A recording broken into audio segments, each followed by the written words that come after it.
Hey you, how you doing? How was your festive period? This is Louisa Munson from Feel Good Astrology, as you can see below. I'm here to. Well, do you know what? I love doing these. These are, I guess, something I give for free. It feels like what makes me feel happy is to interpret what's going on in the stars and in the planets, in all the planetary flows, in order to somehow create a little bit more freedom, a little bit more clarity, so that we can live joyously and feel really connected to our purpose. So my whole intention of doing this is to help assist you, if that's at all possible, if you're open to it. I really, really hope this works for you as much as it does for me, because I love it as well. I absolutely love checking in with the planets and seeing what's what. Now, this is all about January 2023. I'm actually recording this on the 27th of December. I have to thank my husband in advance for watching the kids during a time when actually he's probably wanting a bit of a break. So thank you there, Carl. That's really appreciated. Now, what I'm about to sort of embark upon is sort of interpreting what is going on in the planets as we head into January 2023, and how that might be affecting us in particular. Like, what does it mean for us as human beings to be sort of drenched in all this Capricorn energy as we move towards this more Uranian point of view from the end of the month? Now, we start with some retrogrades. We start with very personal retrogrades. We've got Mercury retrograde, which will go retrograde on the 29th of December. Mars is already retrograde, has been since Halloween. So I'll unpack that a little bit. And we've still got Uranus retrograde, but all three of them are going direct during January. So I'll be talking about how our energies are picking up, how we are starting to feel freer, and how the momentum is almost building for us to be expressing ourselves. That's of particular interest to me, I have to say. And I'm kind of hoping it is for you too. I'd be interested to, I guess one of the things that always makes me endlessly curious is, where are you right now? Like, what is going on for you? What are your concerns for this year ahead? And how can I assist you to help find greater freedom and clarity in your life? Let me know. Just drop something in the message, in the comment fields below, and I'll address it in a future video, because, this is my commitment in this year ahead, is to produce something every couple of days just to keep the energy high. The world we all live in, if we're all creating things that keep us buoyant, then surely we're doing it not just for ourselves, but for each other too. So I love the feeling of that, and I hope you do too. Anyway, there's quite a few things going on in January, aside from these retrogrades going direct. So we've also got two sign changes for Venus. It's not unusual necessarily, but I will talk about that. And obviously the sun's changing signs, and we've got a very stressful and emotional full moon, followed by a very liberating and open new moon. So let's just kind of dive right in. Yeah, I also, before I get going, I do want to sort of focus your energy towards the 20th, towards the 23rd, because I see this period of time as almost being a portal of originality, this moment in time where we are able to really go to the beat of our own drum. So I'm also very much looking forward to that. So let's bring up this first chart that I'm going to look at. I also just want to add in that I really, that's better. You can see the chart better now. That I like to play around with asteroids as well. And so when, you've got this chart in front of you. Now, this isn't just the planets of the solar system. So these guys are, we've got the sun. Can you see my mouse? Hopefully you can. Mercury, Venus, Pluto, Saturn. We've got Neptune here and Jupiter, and the moon and Uranus and Mars. And at the top here, we've got other symbols. So what do these other symbols mean anyway? So we've got Vesta. We've also got Juno here. We've got Chiron.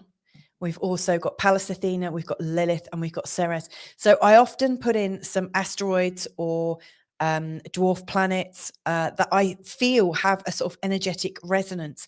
The actual planets of the solar system, they are pretty much masculine in their expressions, aside from Venus, which is most definitely a female energy, and the moon seems to have a female energy as well.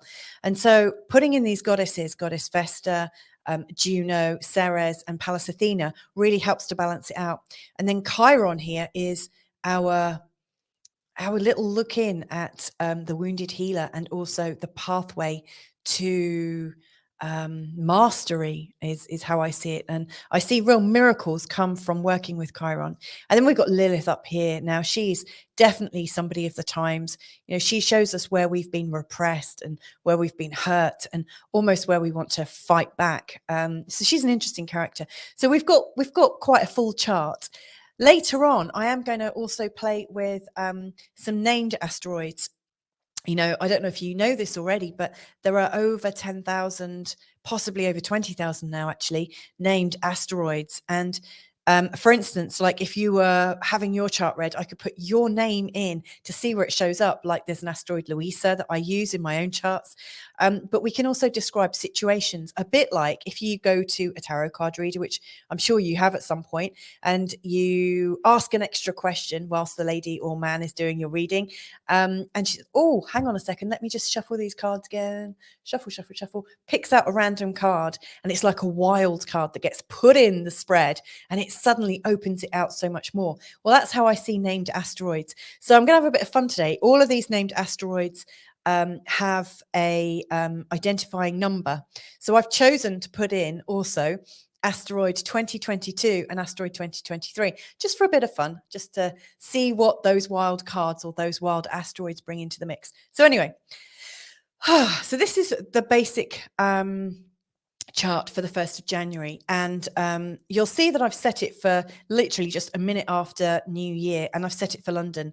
Now, the reason being, I know a lot of my clients are in the United States, and I've got clients as far like from New Zealand all the way through to Hawaii, but London still is the midpoint. It's the midpoint of all the time zones. It's how we've set our internal clock and the clock that we actually set our lives around. So I've got that midpoint to reflect the most average position of the planets at the time of New Year for the whole of the world, because this is, if anything, it's a reading about the collective turning of the page from 2022 to 2023 for the whole of the world throughout January. So it's a January picture I'm looking at.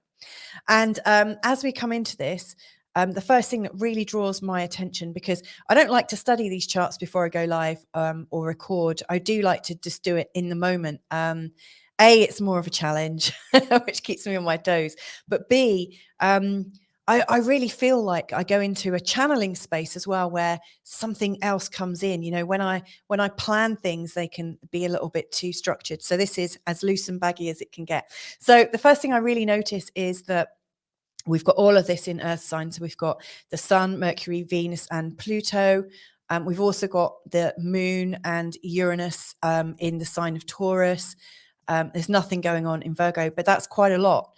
So we've got all these personal planets, Venus, Mercury, the Sun, and also the Moon, all in Earth signs. So, for those of you, like if you're really familiar with astrology, you'll understand that the earth element is very it can be a bit damp and dry, even though they don't seem to go together, but it can be a little like stodgy, a little grounded is probably the word I was really looking for. But the groundedness, it's not particularly moving, it's not like moving like fire or air or even water in a flow. We have, I don't want to say stagnancy, because I can see that there's a lot of movement in all these aspects. These lines here show where the planets are working together, either harmoniously or in a challenging way. The red connections are very much challenging. The blue are very much harmonious. So there's a fluidity to, and a sort of ease of flow between the planets here that I see, and a dynamism as well. But they're still very much in the groundedness. It's the grounded energy. It's practical, it's calm, it's quiet, it's serene, it's not reflective, but it's respectful, it's calm. It's not about taking over the world in one day. And there's a lot of this is in the sign of Capricorn. And sure, Capricorn is known for being super duper ambitious, and it sets its sights, right to the top of the mountain, right to the top of the charts. It really does want to excel. However, Capricorns don't expect to get there in one day. They form a plan. They see a much bigger picture, and they tend to set themselves little stepping stones. So they're not really setting themselves up to fail. In fact, failure is not really a word for them. What is this perseverance. It's very dedicated, and so we've got this energy of dedication and perseverance going into this new year, which I love. And, if you're interested to know how this fits into your particular chart, for January as an Aries or a Cancerian or a Pisces, then stick around at the end and, go through the January folder or the 2023 folder. I can't remember how I've put it on my YouTube channel, but go into that folder and you'll or that playlist, and you'll see your star signs broken down. Okay. Now, this energy. The other thing that really strikes me about this energy is we've got this very, very tight planetary conjunction between Venus and Pluto. Now, if you know much about Venus, it's about flow, compassion, kindliness. It's also very much about how we express and share love, and also how we express our generosity. Now, Pluto, if you are aware of Pluto, if you've had anything to do with Pluto in your own charts and studied him, Pluto is where our transformation occurs. It usually comes through the guise of people controlling you, or controls coming in externally, which are often quite problematic. Also, manipulations, and also fears, maybe caused through things like gaslighting, and where people aren't being straight and clear with you. Pluto really shows up, where that happens in your life. Now, Pluto is also one of our greatest breakthroughs. Pluto will show us what we're also trying to control in the situation. And also where we need to put our consciousness, where we need to yield. So wherever we're feeling really tight and controlled and manipulated, and also where we're trying to control how other people view us and maybe how we live, where maybe we're holding on to our patterns a bit too tightly, Pluto shows us that. And the overall message with Pluto is relax, yield. Like whatever you're holding on too tightly, let go of that grip, because you're creating an area of stagnancy for yourself. So I'm very fascinated by this very strong psychological grabbing in its connection to Venus. Now, Venus is also about seduction, especially when she's in this kind of connection to Pluto. I mean, jealousy springs to mind, sexual deep, intense sexual pleasure definitely comes to mind. Any relationship starting at this time, I think, will be so intense that it would be very difficult to understand exactly what's going on, like getting to the nitty gritty, like, how did we get together exactly? Not sure. It's like a strange magnetic energy. And it might even feel like it's an energy that you can't resist. It's like it's irresistible, like you're out of your control in terms of love. So just be a bit cautious if you're hooking up with people around that time. But if it's not something that's been expressed sexually and sensuously, I would also watch out in terms of generosity, of over kindness, of things coming into your world that actually have some kind of manipulation or game attached to it somehow. So this is something that's brewing. I do think we are coming into a time of lessons about receivership. Now, there's another reason why I'm saying that, because the moon here in the sign of Taurus. Taurus is the traditional sign of wealth and abundance, and it's a very generous sign. It's ruled by Venus as well, which is kind of interesting. But the second sign of the zodiac is also associated with the second house, which shows how we manage our wealth, how we manage our resources, how we expect resources to come in. Are we able to not just manifest money, but luxury? Are we able to attract stability for ourselves? All the kinds of things that we might really aspire to enjoy. And so having the moon here as we're going into our new year, and let me just say, the moon is in a really great relationship with the sun. It's really saying our emotions and our personalities, they can work together and start to really bring something, maybe a long wished dream true.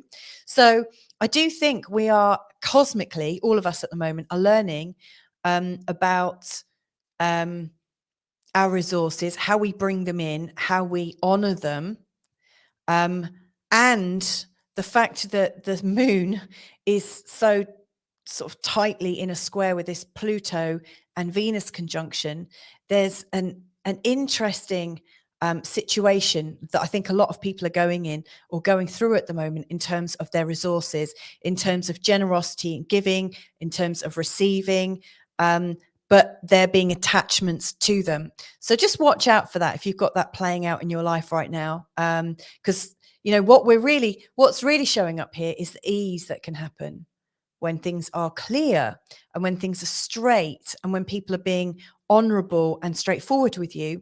And yet here I can see that there's emotions attached to these old patterns of whether you accept manipulations in your life or not, because it doesn't happen to everyone. It only happens to people who are open to receiving these kinds of situations, these kinds of confusing, powerful situations that involve control and the control of others, and what that might mean. So watch out for that, because that's also going to come up around the time of the full moon. So I'm going to go to that in a sec.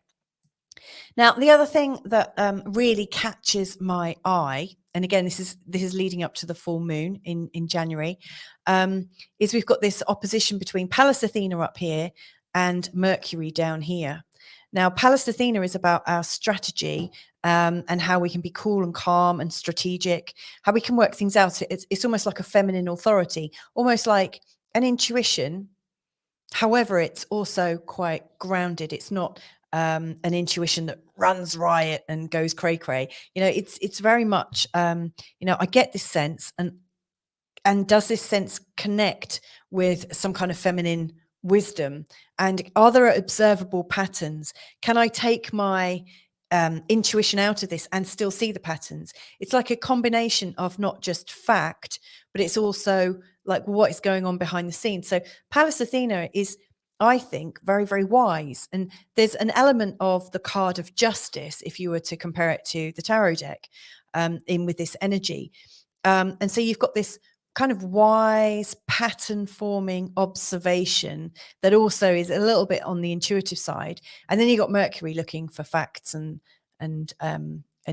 figures and trying to work things out. And Mercury right now, expressed in Capricorn, is very I need it to be matter of fact. I need it to be stone cold, no feelings attached. It has to be completely impartial.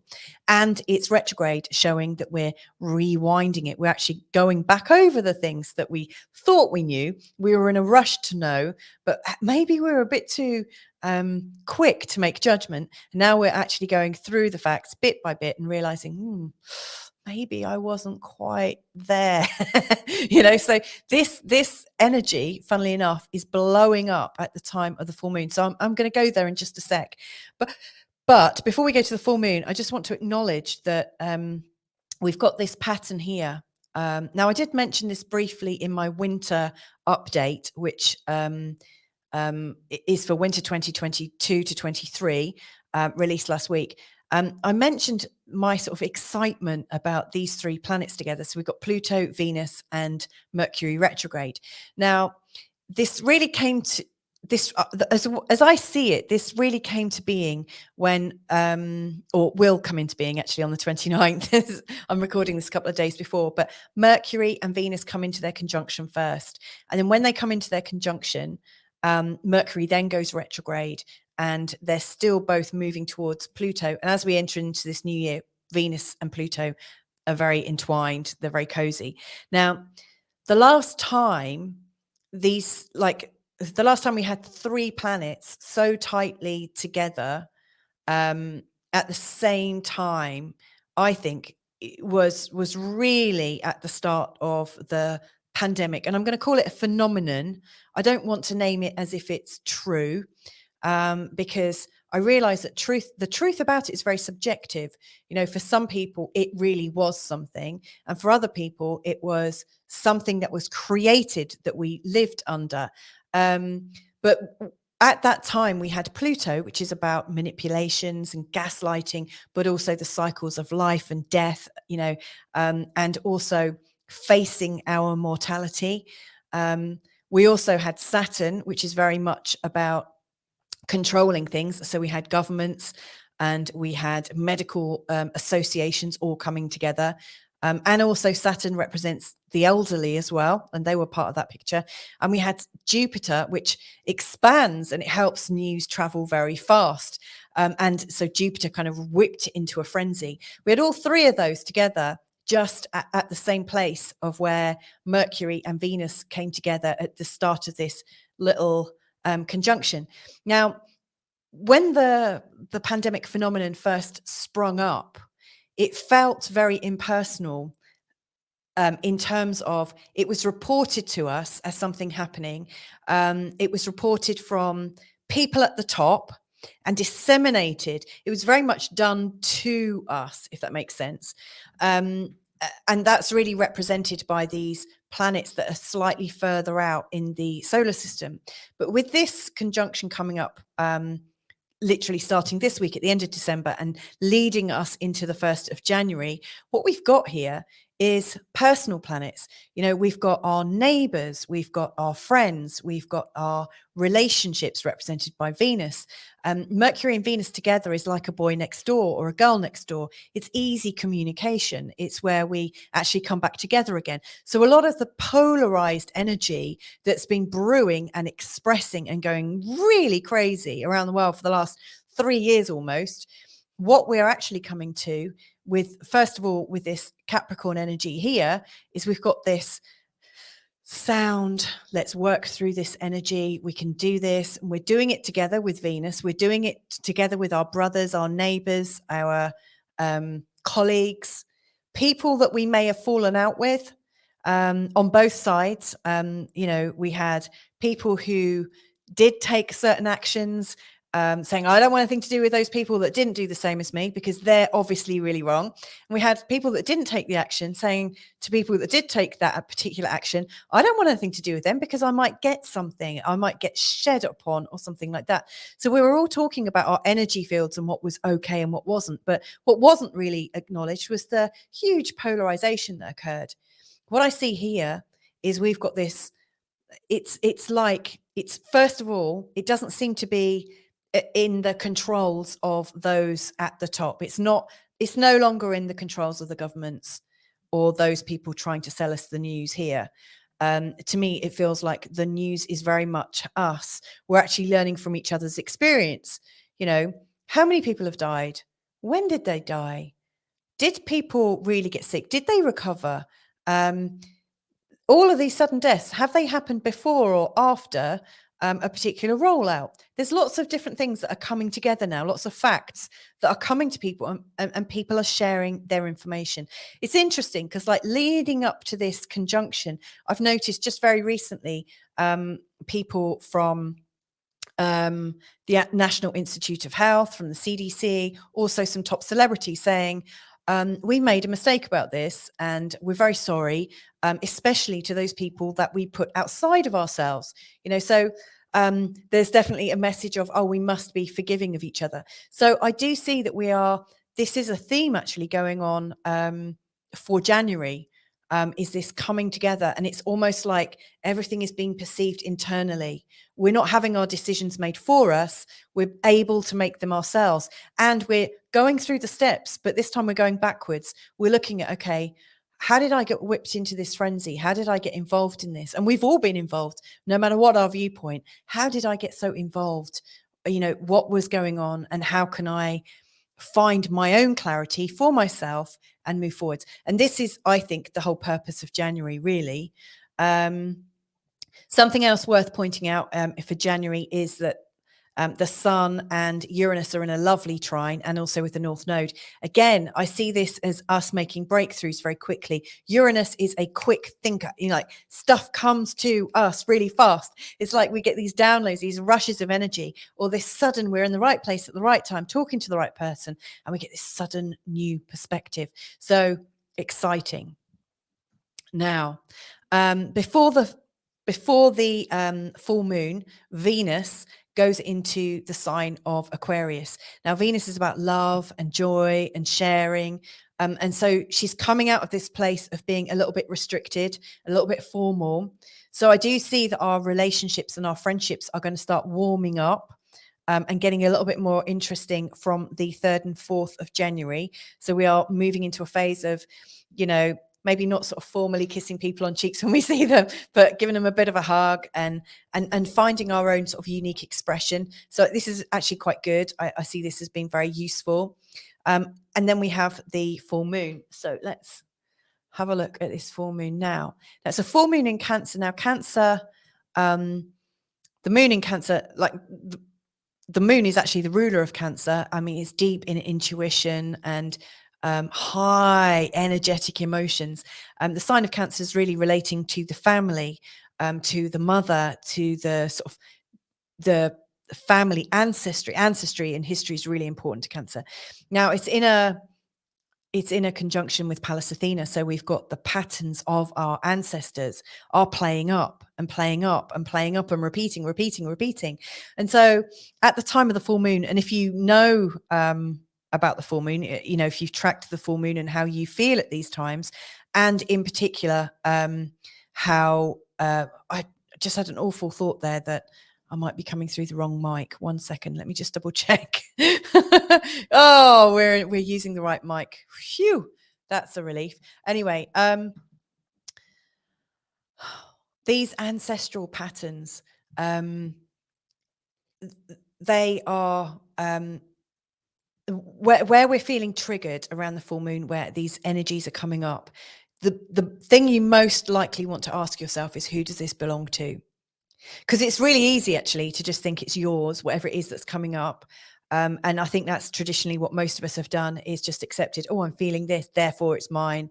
And you must be to blame, in particular with the full moon, because everything is so polarized.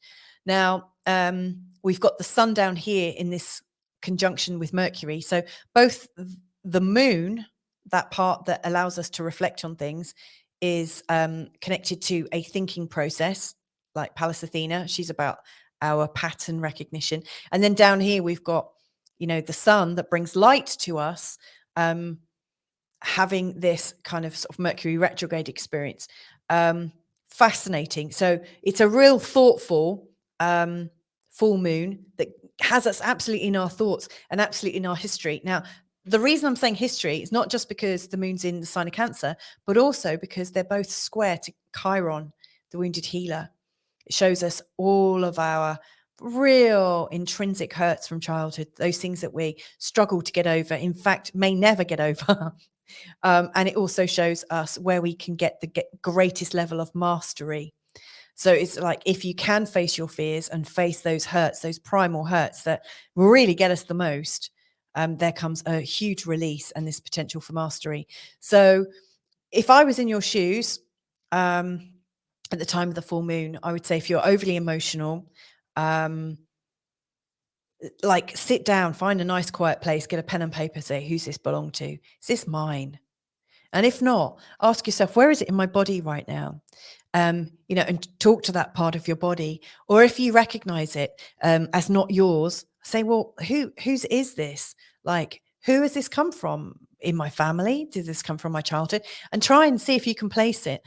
Because the moment you realize that it's not yours, there's a sort of realization that maybe you're carrying the pattern in some kind of mercy or honoring of your parents, and it's time to just let it go. Have a good old grizzle, have a good old cry. If you're feeling a bit braver and there's somebody who is calm around you, who's reflecting the Capricorn end of this energy, then it could be worth having a really sort of dynamic conversation and see if you can get to the bottom of it.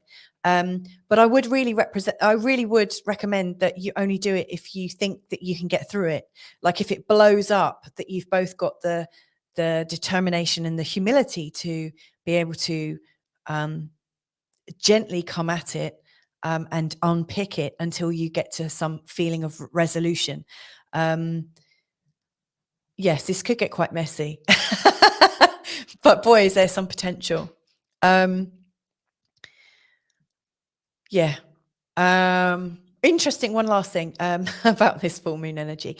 We've got Lilith here right at the tail end of Cancer, about to go into Leo, and she's going to make her move when she's in Leo. She's going be a lot more vocal. She's going to want to speak her truth. She's in opposition to Pluto.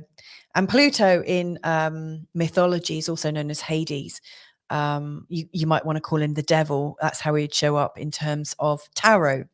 And so it's like, who has been holding me back? It's like the very evil, like the worst kind of evil has held me back, and I've been repressed. So there is also that opening, that sort of chink of light coming in, this idea that you're recognizing the patterns now, and you're really wanting to kind of chuck it wide open, so that part of you that has built up that resentment can come free. I always just think it's so much better out than in, but in many respects, it's also a matter of doing it gracefully. Lots could go wrong.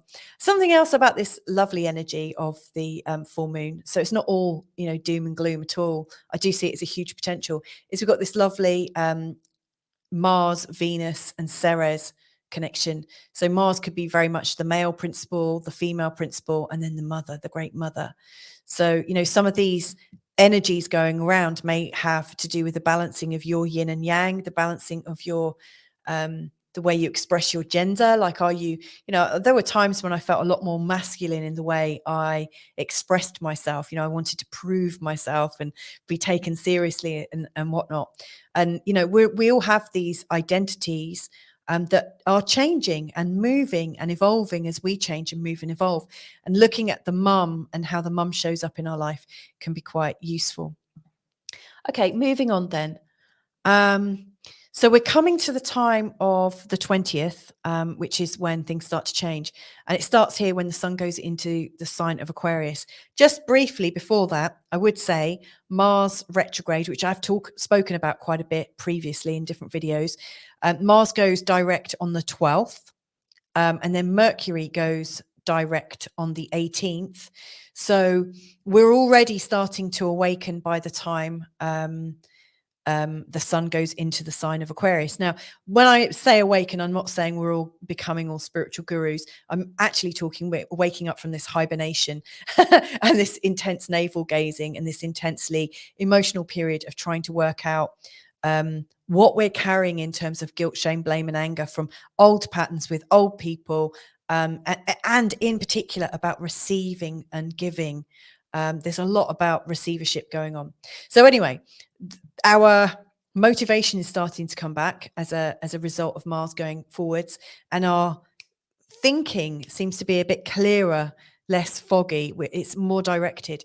So at the time that the sun goes into the sign of Aquarius, which, by the way, is ruled by this planet here, Uranus, we've got a feeling of independence coming back. It's like the first part from the festive period, the holiday period, right the way through to week 3 of January. It's felt like we've just still been working through the real true gift of 2022. And from my perspective, it feels like we start moving into 2023 as the sun goes into Aquarius, but not quite. It's a doorway of about 2 to 3 days. So the sun here, as we're going into 2023 astrologically, as we're starting to move again, the sun is in a conjunction with Pluto. She's just gone the sun is traditionally a male, but the sun has just gone past Pluto, showing that we've almost faced our fears, and we're coming into a new position and saying, you know what, I'm done with that now. I'm ready for a new expression. Immediately it frees us up. It gives us a lot more determination, and it gives us a little bit of carefree energy, as if it doesn't matter what people think. I am me and I'm going to express myself. So it feels a lot more, I don't know, exciting, a little bit more avant-garde, like you can follow what you really dream of doing. Isn't that good, right? Also, the sun is in opposition to Lilith. So maybe some of that resenting energy that was coming out has started to come out as a feeling of independence. Like when Lilith went into the sign of Leo, it's activating a creativity. So it's like we're letting go of our resentment through being ultimately so creative. And so watch out for those ideas, those creative impetuses that come up, because I can see people moving forwards with this as we go into the sign of Aquarius. Something else that's quite exciting is this connection between Jupiter and Juno. This is like a commitment and dedication to expand and to take action. And then Venus and Saturn in the sign of Aquarius. It's like, we can see that there are rules in place that have been governing us. And we're also now kind of forgiving them and thinking, I could take you seriously and beat myself up with this big stick, but you know what? I'm going to forgive myself instead. So nice way of thinking about it. And the last thing about this sun into Aquarius is the moon and Mercury together.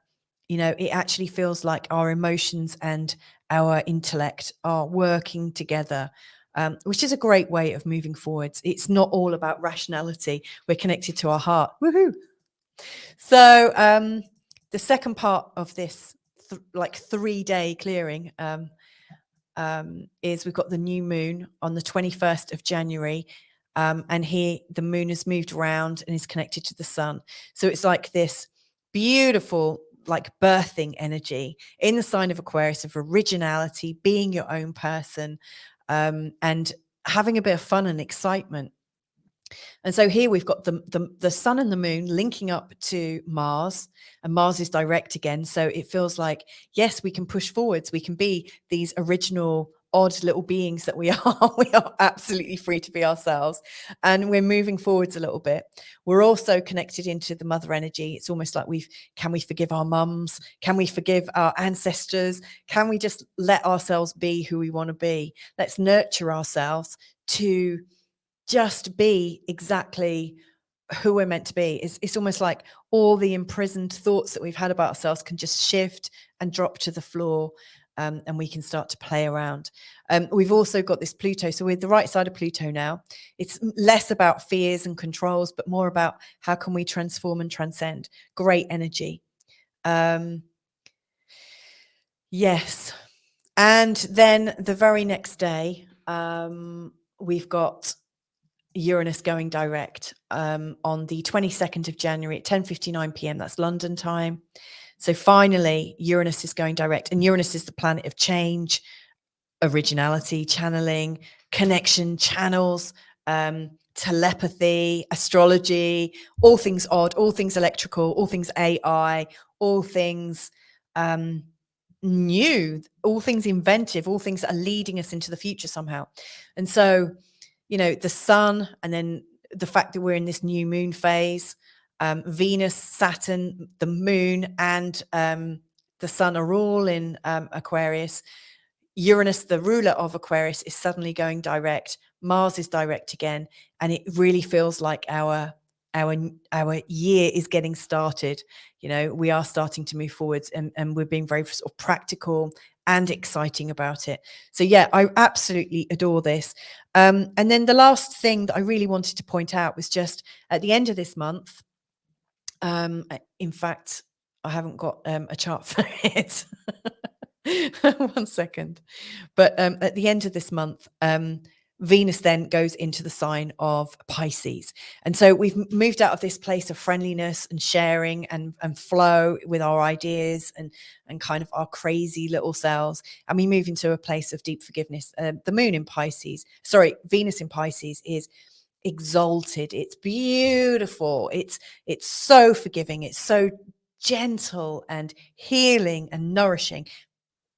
Absolutely fantastic. So the very last thing, I did promise this at the start.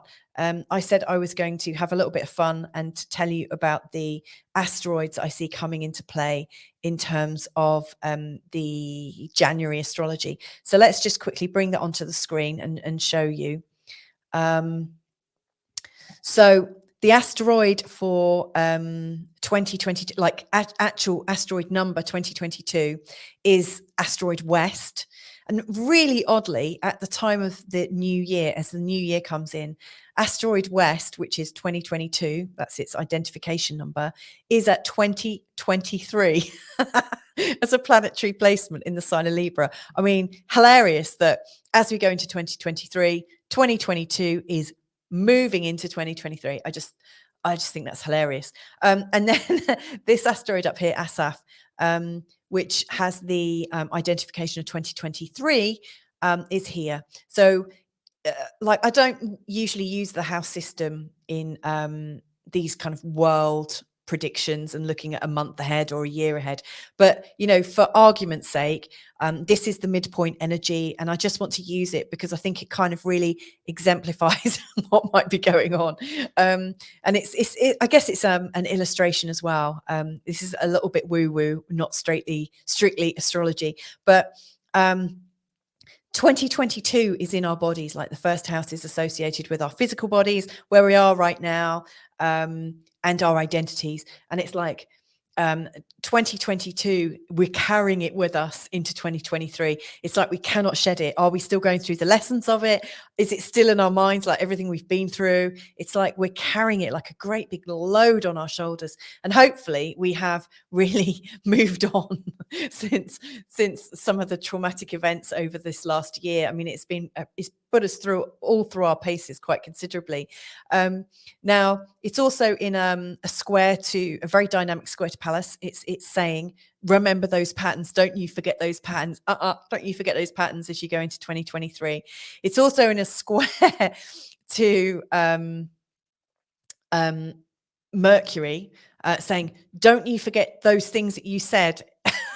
So it's like reminding you as you're going into 2023, it's reminding you of all the things you thought, all the things you said, all the old emails, all the old baggage, and also the old patterns. So 2023, as we walk in, it's almost like you're carrying it in your body, you're carrying it in your fat cells, in your aura, you're carrying it in your fields, with all the patterns. I think it's a time to detox from 2022. So you might choose to somehow love your body better, like absolutely send it lots of love, send it lots of healing, send it lots of freedom and clarity. Imagine freedom and clarity coming in and being absorbed in every cell of your body. That's what we need to do to really kind of shift the old energy from 2022.